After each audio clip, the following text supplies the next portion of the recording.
The World Cup was over. The confetti had fallen. The trophy had been lifted. And then the FIFA president posted a 15-page statement on Instagram. And everything changed. Gianni Infantino, FIFA president, nearly 6 million personal followers. 8 million on FIFA's official account. He did not hold a press conference. He did not release a formal statement. He went on Instagram. 15 pages. And in those 15 pages, he accused the world's journalists and critics of spreading hate. He told them to meditate. He told them to pray. He called the 2026 World Cup the most outstanding FIFA World Cup ever. And he said FIFA has found peace. This is what started everything. To understand why Infantino felt the need to write 15 pages on Instagram, you need to understand what happened during the tournament. Because this was not a clean World Cup, this was a record-breaking World Cup wrapped in controversy. 5 issues, all of them real, all of them documented: finances, hydration, breaks, travel difficulties for players and fans of certain nationalities, VAR decisions, and one issue that sits above all the others, one issue that may define this entire tournament's legacy. But here is the twist. Infantino did not see any of it that way. He saw something else entirely. Start with the issue that set the tone early: Switzerland versus Qatar group stage A VAR decision, poorly communicated, confusing, the kind of moment that makes the entire world shake its head. It happened in the opening weeks, and it planted a seed of doubt that never fully went away. From that moment, every refereeing decision was viewed through a suspicious lens. And then came the allegations that FIFA and certain referees were intentionally favoring Argentina on its run to the final. Allegations not proven but loud, very loud. FIFA's own referee chief, Pierluigi Collina, laughed them off. But here is what nobody is saying. Laughing off allegations is not the same as answering them. And the questions remained. Now, the Iran situation, this was the controversy that began before a single ball was kicked. The United States and Iran, 2 countries with a complicated history. And the World Cup sitting right in the middle of it. President Trump publicly urged Iran to avoid the tournament for their own safety. Those were his words: for their own safety. Iran was ultimately permitted to attend, but the conditions were severe. Players were only granted access to the United States the day before their matches. They were forced to leave shortly after the final whistle. No extended stay. No normal tournament experience. Just arrive, play, leave. Infantino was publicly questioned for his failure to provide better conditions for the team. But in his 15-page response, Infantino said this: "While you spread hatred, we worked tirelessly to unite 2 countries at war. Iran entered the United States without incident or conflict. When the Iranian team began playing, all the chants against them turned into a single song. The fans became the country, they became the team, and they stood behind Team Melli. This is the power of football." The Iranian team received visas to enter because football is about peace. It is not about politics. Football is about unity, not division. Football is bigger than hate and discrimination. But here is where it gets serious.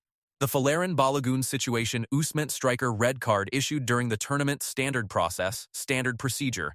And then FIFA confirmed there would be no appeal process. That was the official position: no appeal. Final.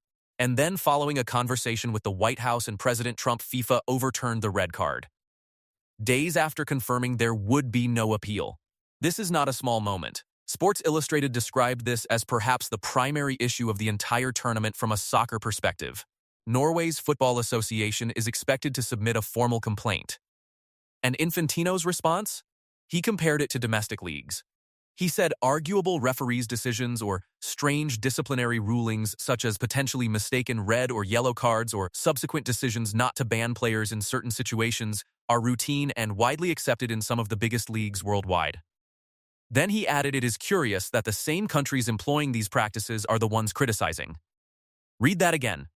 He said other countries do it too. That was his defense of overturning a red card after a conversation with a president, and then came the full statement, the part that made headlines globally. Every city was packed with fans from all around the globe while they celebrated. You were busy planting seeds of hate. Our world needs love, not hate, tolerance, not division, celebration, not mourning. He spoke about the fans who were denied visas.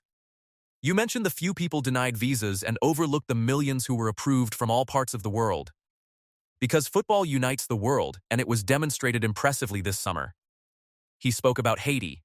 When football brought Haiti to the world, a country that many cannot or choose not to visit, it might be time to set aside your pens and keyboards.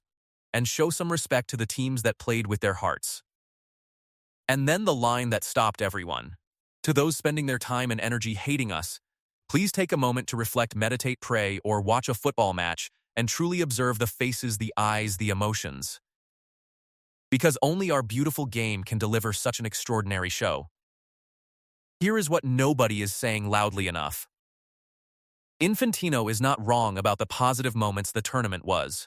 Record-breaking, the football was extraordinary. Small nations competed. Fans from every corner of the world arrived. Moments happened that nobody will ever forget. All of that is true, but here is the tension at the center of this entire story. You can celebrate the positives and still answer the hard questions. Celebrating what went right does not erase what went wrong.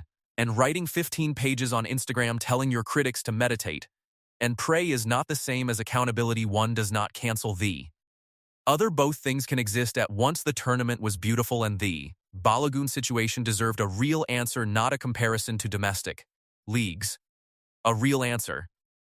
Infantino closed his statement with these words: "Finally, I am incredibly proud as FIFA president to have contributed even a little to this show. It is a great feeling." And then, may football rise above all hate. 15 pages posted to Instagram addressed to journalists, to critics, to anyone who raised a question. Meditate, pray, watch a football match. That was his answer. And here is the one thing that this statement guaranteed: the questions are not going away. Norway's formal complaint is coming. The Balogun conversation with the White House will be scrutinized further. The Iran conditions will be debated at every level, and every time those debates happen, this 15-page Instagram post will be referenced.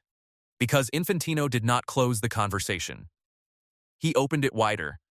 The 2026 World Cup was the biggest in history. 104 games, 308 goals, 3.6 million tickets sold. All of that is confirmed. All of that is real. And it deserved a president who could defend it without telling the world to meditate and pray, because the football earned better. The fans earned better. And the game always earns better. Drop a comment below. Was Infantino right to defend the tournament? Or did the Balogun situation cross a line that cannot be uncrossed? Subscribe now, because the politics of this World Cup are only just beginning to unravel. And every single story we are covering it.